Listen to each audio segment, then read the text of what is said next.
Good evening, everyone. I'm back with yet another video, a presentation on literary analysis.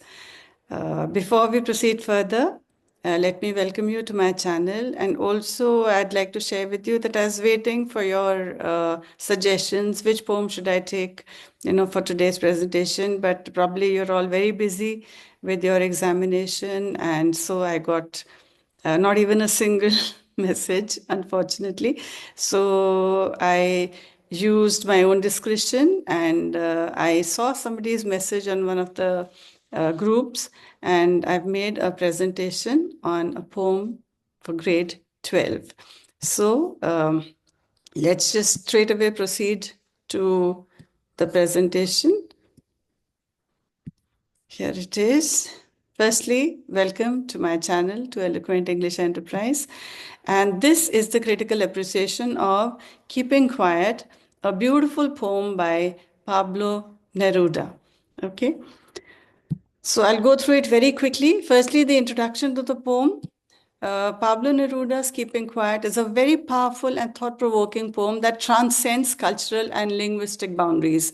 It relates to the entire world. It relates to humanity. It relates to the globe, to the world as one single unit.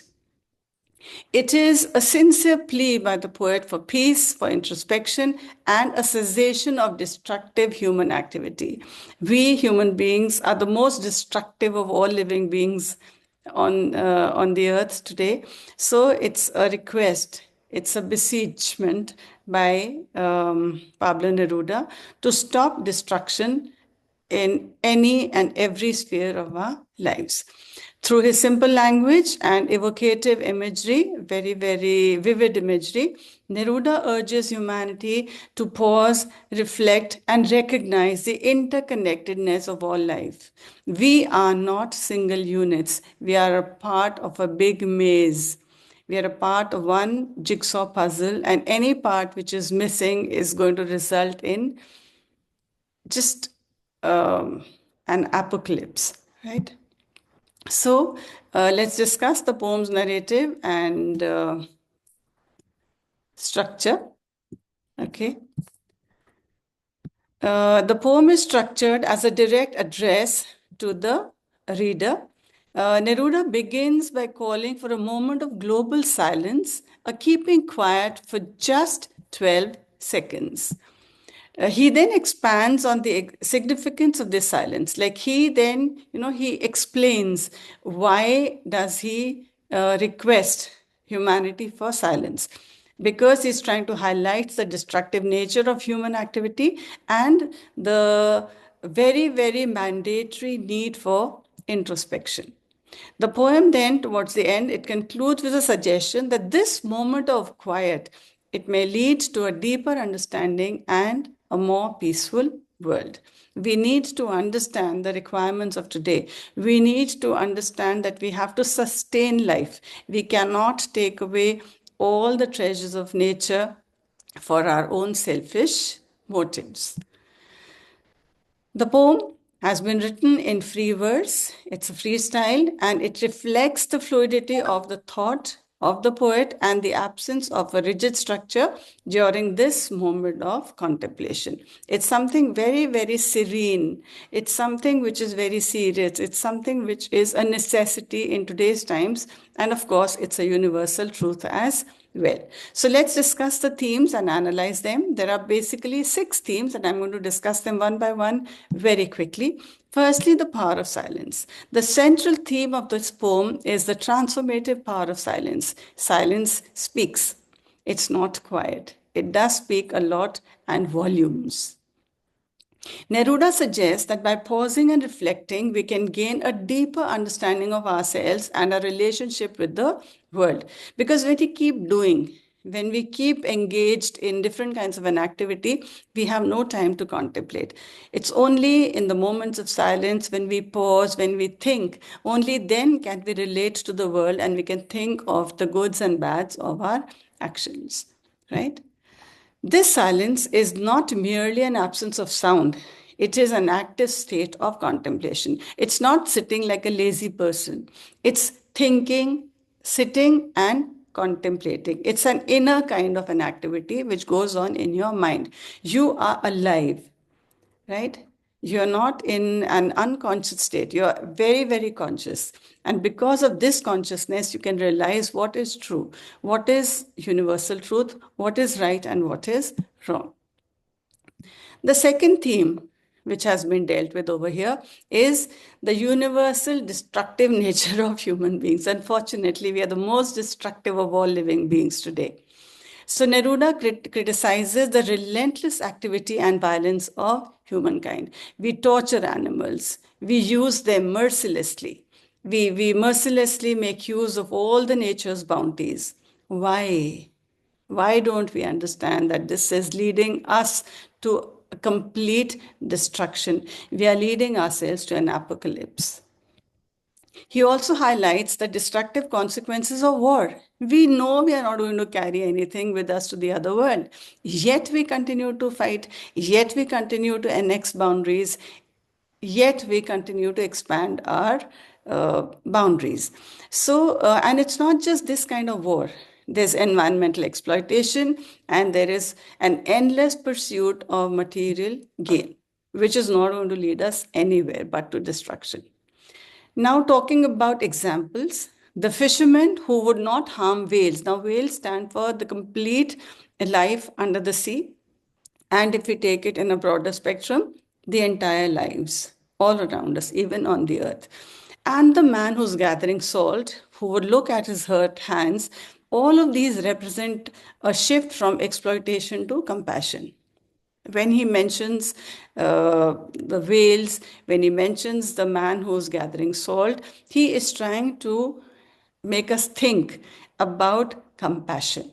We should become compassionate about other lives also that have the right to live all around us. The next theme discussed over here is global unity and interconnectedness of all kinds of life. The poem emphasizes the interconnectedness of all kinds of living creatures. And when he calls for a global moment of silence, the poet is suggesting that we are a part of a larger whole. If we think of our body, if the heart stops functioning, we die. If the brain stops functioning, we die. If the kidney stops functioning, we cannot live. Similarly, all of us are mandatory. All kinds of lives are important for the world, for this earth to survive. This unity transcends all national and cultural boundaries. It is only thinking of life as a whole. It's a plant, it's an animal, it's a human being. No, we are not thinking of different kinds of lives. We are thinking of life as one. The next theme is that of introspection and self awareness. So, keeping quiet is a call for introspection and self awareness. The poet encourages us to look inward, to examine our own thoughts and actions, and to recognize the destructive patterns that we perpetuate. We do not understand. Relentlessly, we are continuously harming life around us. It could be plant life, it could be animal life, it could be human life as well. But we are exploiting everything which nature has given us in a huge, huge amount. It's abundant, and yet we are destroying it, without a second thought. The next theme is that of the moment of clarity, because when you think, you become clear in your thoughts. So the poem suggests that this moment of silence, just 12 seconds, can lead to a moment of clarity inside, within us, a moment of understanding that can transform our lives and also our world.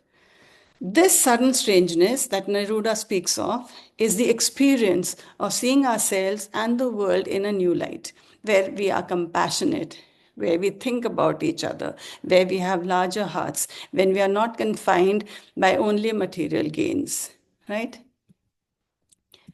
And the last theme to be discussed today, the absence of action, just for a moment, for once. Stop acting, sit back, relax, and think. Neruda emphasizes that this little moment of silence is not about inactivity, but about a different kind of action. It's an introspection. You are doing something, not physically, but internally in your mind.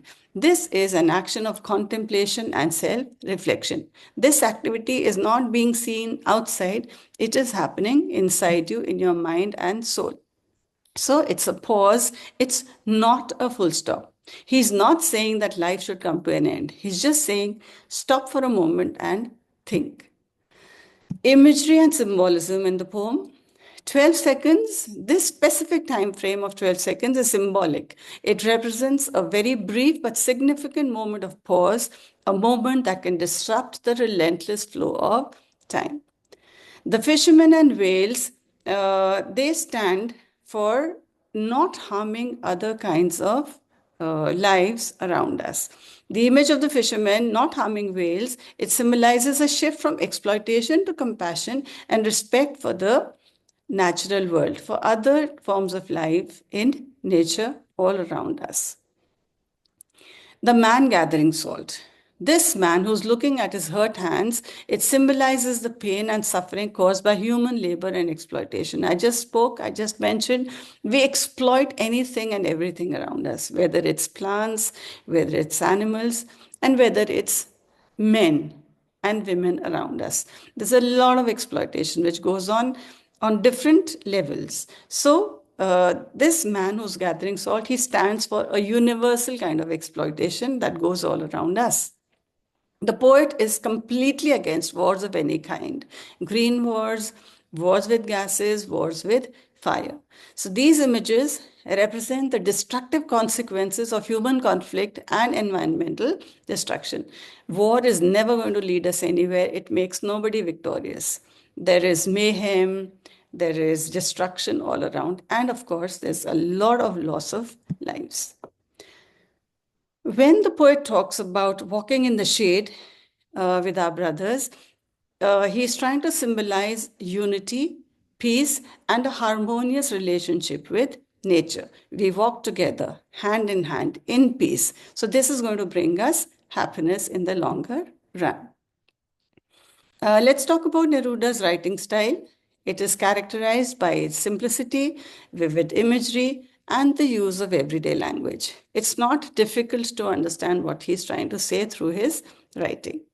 He often employed free words, which allowed him to express his thoughts and emotions in a very natural and spontaneous manner.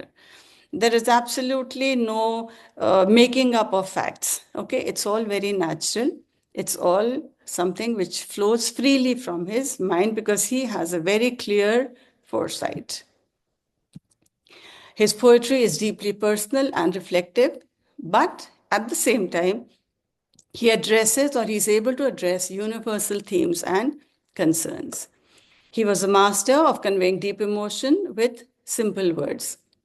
He did not need a very flowery and ornamental language to convey what was there in his mind. He used simple language and he was successful in putting forth his emotions. Some more important information about the poem and the poet.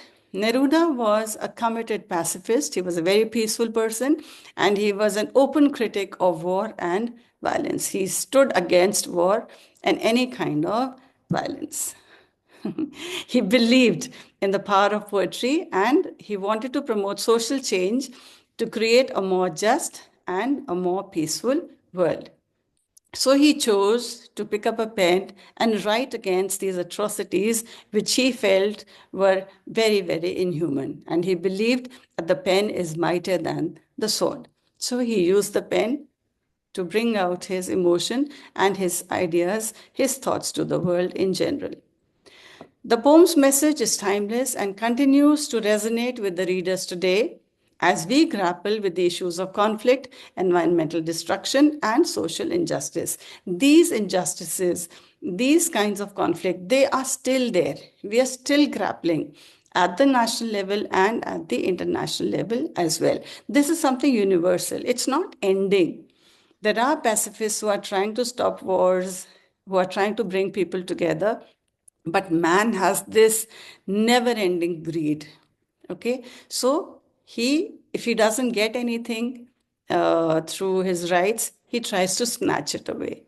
So it's pathetic, despite knowing, despite understanding the fact that none of us can take anything with us to the other world. This poem is a moment of quiet reflection and is meant to be a moment of clarity, where we understand things, where we see them in the right perspective. So, in conclusion, we can say that this poem is a very powerful and enduring written anthology, which offers a profound message of peace, introspection, and unity. It's a very powerful poem. You need to understand its implications. Through its simple language and evocative imagery, Neruda invites us to pause, reflect, and recognize the interconnectedness of all life. It's like, having a building made up of blocks. If you remove one, the entire building is going to collapse. The poem serves as a reminder that true peace and understanding can only be achieved through self awareness, compassion, and a commitment to nonviolence. If we want peace around us, we'll have to give up nonviolence. We'll have to be compassionate. We'll have to be more about, we have to be more aware about ourselves that what exactly do we want? Do we want to enjoy at the cost of other people's lives and happiness? No. We need to go ahead together, hand in hand with others and in ultimate peace. So, thank you everyone for watching my presentation. I'll be back with yet another poem at the earliest. I hope you liked it. If you did, or if you do, kindly give me a few thumbs ups and also nice comments in the comment section. I'll be waiting for your comments. And I look forward to hearing more from you. So keep writing, keep sharing your views with me. And I'll be back with yet another poem, maybe tomorrow or maybe the day after. So till then, it's me signing off for today. Good night, everyone. Have a wonderful, wonderful Wednesday tomorrow. Bye-bye.